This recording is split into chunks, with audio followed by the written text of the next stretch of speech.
দুর্গাপুর কাণ্ডের প্রতিবাদে মঙ্গলবার ফের যাদবপুরে রাত দখলের ডাক।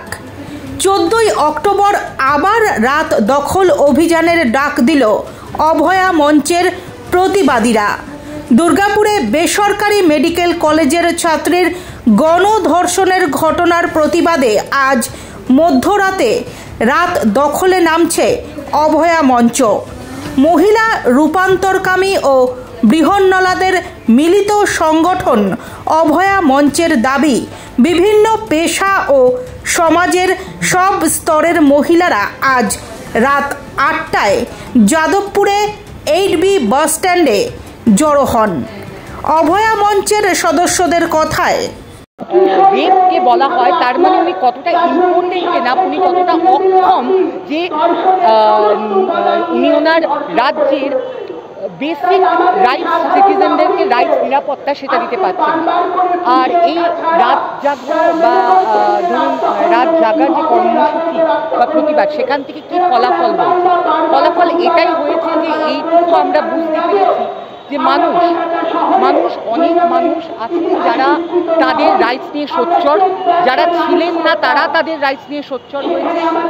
ট্রান্সফারের মানুষেরা, আমার রূপান্তরিত মানুষেরা নিজেদের কথা বলতে পেরেছে এবং মানুষের কাছে এই ব্যাপারটা যেটা এতদিন অবধি রুলিং গভর্নমেন্ট করিয়ে এসেছে, ট্রান্স মানুষেরা মানেই শুধুমাত্র রাস্তায় দাঁড়িয়ে হাততালি দিয়ে ভিক্ষা করবে বা কারোর পকেট কাটবে, ছিনতাই করবে, এগুলোই ভাবে দেখিয়ে এসেছে।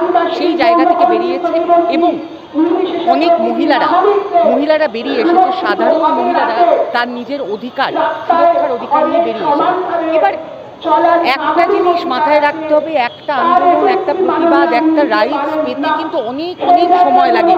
মহিলারা ভোটিং রাইটস কবে পেয়েছিল, লড়াই কবে শুরু হয়েছিল, আপনারা স্টোন ওয়ালের লড়াই কবে শুরু হয়েছে, তারপরে গিয়ে আজকে আর্টিকেল 377 পুরোপুরি নির্মূল হয়েছে, ঠিক আছে? তাও সেখানে গিয়ে এখনো অবধি সমকামী মানুষেরা তাদের বিয়ের রাইটস পায়নি। প্রতিবাদ চলবেই।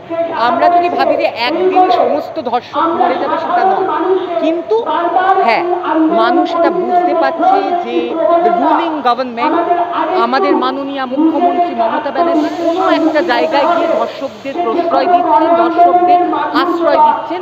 এবং রিসেন্ট লেটেস্ট রেপ, যেরকম আমরা লেটেস্ট মুভি বলি, সেরকম লেটেস্ট রেপ ঘটনায় আমরা দেখতে পেয়েছি 5জন অপরাধী, অপরাধীও বলছি আমি, অ্যালিজড অ্যাকিউজ, তারা সবাই তার ওই পার্টিটা করে।